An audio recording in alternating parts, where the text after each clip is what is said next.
Hello and welcome back to Newsroom Nigeria. This is where we give you hot, fresh, and sizzling news all day long. If this is your first time here, you have not subscribed to this channel, please make sure you subscribe, turn on the post notification bell. Also, leave your opinions in the comment section below. A co-pilot, David Bennett, and a cabin crew member, Madu Neme Victory, have rejected a report of a Nigerian Safety Investigation Bureau, which claimed that they tested positive for alcohol and a hard drug. The accident investigators had tested the pilot and the crew member positive for alcohol and marijuana after a plane they flew was involved in a runway incursion on Sunday, July 13, 2025. The Airpeace aircraft had veered off the runway while landing at the Port Harcourt International Airport. The NSIB revealed that the aircraft touched down 2,264 meters from the runway threshold, well beyond the recommended touchdown zone, and eventually came to a stop at 209 meters into the clearway. While all on board disembarked safely, the incident raised immediate safety concerns. An aircraft incursion is a wrongful or unauthorized positioning of an airplane at the runway. Incursions are most caused by miscommunication, mistakes, faulty gear, and potholes on the runway, among others.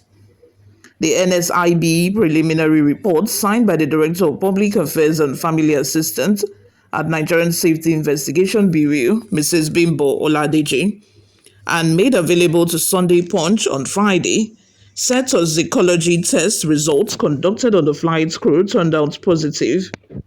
The test indicated the presence of alcohol in the system of a crew, while another crew member also tested positive for tetrahydrocannabinol, THC, the active compound found in cannabis, colloquially referred to as Indian hemp. The statement further reads, initial toxicology tests conducted on the flight crew revealed positive results for certain substances, including indicators of alcohol consumption. A cabin crew member also tested positive for THC, the psychoactive component in cannabis. These results are being reviewed under the Human Performance and Safety Management component of the investigation. The co-pilots indicated airline staff who spoke on Friday during an interview on Arise Television accused NSIB of conducting questionable tests at an unregistered center to smear the image of the airline. The co-pilot, Bernard, insisted that he does not take alcohol or drugs. I don't drink, and secondly, we are in 2025. If you are trying to do an alcohol and blood test, we have something called breath analysis, where you have to do your test right there. You blow in your breath into the testalizer. It checks the amount of alcohol in your system. But these guys at the Port Harcourt airport took our blood samples and urine on the 13th, and then they are coming back on the 23rd of July with the results. I mean, how long does it take for a result to be out? We are in 2025 and we paid a lot of money for this flying school. You can't just jeopardize somebody's image telling me I take alcohol. I didn't see it in your presence. You took the test out to a non-aviation recognized hospital, so it doesn't make any sense at all. I don't drink or smoke, he said. The co-pilot noted that the airline usually conducted random tests on crew members, which always made them avoid anything that could put their jobs at risk. He added, so you don't just take anything because you can randomly be checked when reporting for duty, and you are not supposed to have 0.02 grams of alcohol in your blood, and you are not supposed to take alcohol 8 hours before reporting on duty or on standby. Also, faulting the test results, Victory described the development as an attempt to smear the image of the airline. She said, and I quote, on July 13, after we landed, we waited for NSIB to come on board. Then they came and started their investigation, and 5 hours later, they asked us to come into a room to do a test. So we all went into the room and our blood samples were taken and our urine was also taken. Normally, when this kind of test is done, immediately after a drug test and alcohol test, you're supposed to get your result within a few hours. But this was not given to us that day. 10 days later, on the 6th, I was called by the NCAA to come and pick up a letter, she recounted. According to her, the letter came as a shock. I went to the NCAA in Lagos. I opened the letter and I was in utter shock to see what was in my results. So I went to see the doctor. I told the doctor that I was very shocked to see this in my results and it is not possible for me to have this in my system. And he told me to come back in 7 days to reply to their letter. But I didn't wait until 7 days. I had to respond, which was on the 7th. They got back to me on the 27th that I should come to the office. I went to the office and I was handed a letter, and the letter said I should do a reconfirmatory test, which I accepted to do, and they sent to me to go and meet Dr. Adetunji of Airpeace Clinic, which is a licensed clinic for this kind of test. When I met with the doctor, he said to me that marijuana usually stays in the system for 90 days, that if I have something like that, that is advising me that I should go and come back later when I feel like everything has cleared from my system. I said no. If I go back and come back later, it actually proves that I have this kind of thing in my system. I want to do the test. The test was done and everything came out negative. The question I need to ask NSIB is, if marijuana was found in my system, were they not supposed to say this to my airline? And were they not supposed to stop me from flying? Why? Because I am a risk to the passengers on board and my license would have been taken away from me. But they didn't inform them of this till about 2 months. This is like the second month and it is just coming out and they are spoiling the image of the airline. This thing, that is a test, was done within a month and nothing was found in my system. If NSIB have a smearing campaign against the airline, they should keep the innocent people away from this. If not for the calmness of my chairman, they would have sacked me and blacklisted me. And once that is done, no airline in the world will pick me because now they have painted me as this person who has a drug in her system. This is really very bad, she added. She threatened to take legal action against the agency if it did not withdraw the report. This is really very bad. This is pure defamation of character. I don't know if our report and test should be shown because the world needs to see this and NSIB needs to come and actually clear this thing.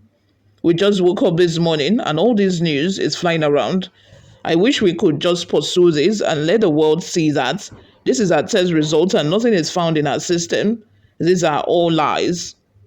However, the Director General of NSIB, Captain Alex Bade, dismissed the allegations.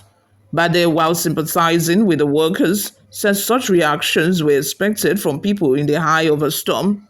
He said, "We have heard them say it is a smear campaign against the airline, but I must point out that this is not our first preliminary report we've published. We have published countless, so it is a little surprising to suddenly hear that it is a smear campaign against Airpeace. NSIB does not conduct tests. This was done by the River State Hospital Management, but it is an official test. They got tested, urine and blood, and the reports came out the next day, on the 14th. The crash happened on the 13th, so the report was with us, but we had to investigate other things." Also, Airpeace, in its response to the blowback, noted that the assistant pilot had continued to fly since the incident occurred. The airline said the co-pilot had since been cleared by the Nigerian Civil Aviation Authority and returned to active duty.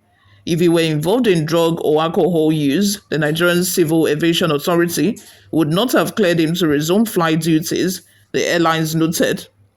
Airpeace noted that if an eventual confirmation of a positive alcohol test was issued against the captain, it would step up the frequency of crew testing and strengthen its fitness for duty checks and internal monitoring. Meanwhile, effort to clear the contradictory grounds between the position of the NSIB and the alleged clearance of the NCAA had yet to be successful as of the time of filing these reports. The Director of Public Affairs and Consumer Protection at the NCAA, Michael Ashimogo, said he was going to confirm and revert to a correspondent, but had yet to respond till press time.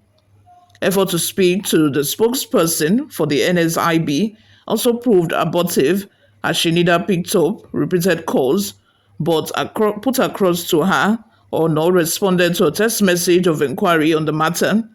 Watchers have, however, wondered if the aviation authorities have really been working in synergy or silos.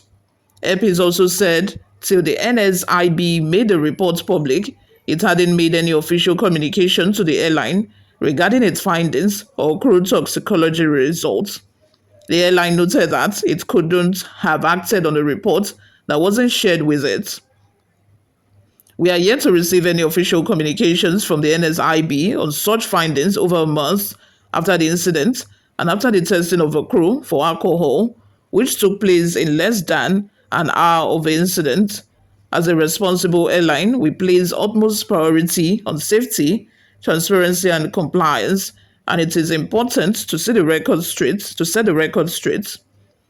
Airpeace conducts frequent alcohol and drug tests on our crew. We have a very strict alcohol use policy that is stricter than the 8 hours before the flight, as provided in the regulations. Drug use is a no-no. Following the incident, we took immediate and decisive action. The captain of the affected flight was grounded and relieved from further flight duty till date for failure to adhere to crew resource management principles and for disregarding standard go-around procedures as advised by its co-pilot, but not for testing positive to breathalyzer test, as a result was not communicated to us by NSIB to date, Airpeace explained. Meanwhile, according to Annex 13 of the Chicago Convention, the International Civil Aviation Organization requires the state investigators, who in this case are the NSIB, conducted an accident investigation, to submit a preliminary report to ICAO, but leaves the decision to make it public up to the discretion of the investigator. Since the incident was reported, Nigerians have expressed fear for the safety of a flying public, stemming from the suspected laxity in the rules governing the aviation industry in Nigeria. A frequent flyer, Aderoju Aina, said the matter must be taken seriously by the authorities. He added that although such issues were not peculiar to Nigeria, but in cases of developed nations, uncultured pilots were always being nabbed. You all, let's have your thoughts and your opinions in the comment section below. Thank you very much for listening and watching. I will see you all in my next video. Bye for now.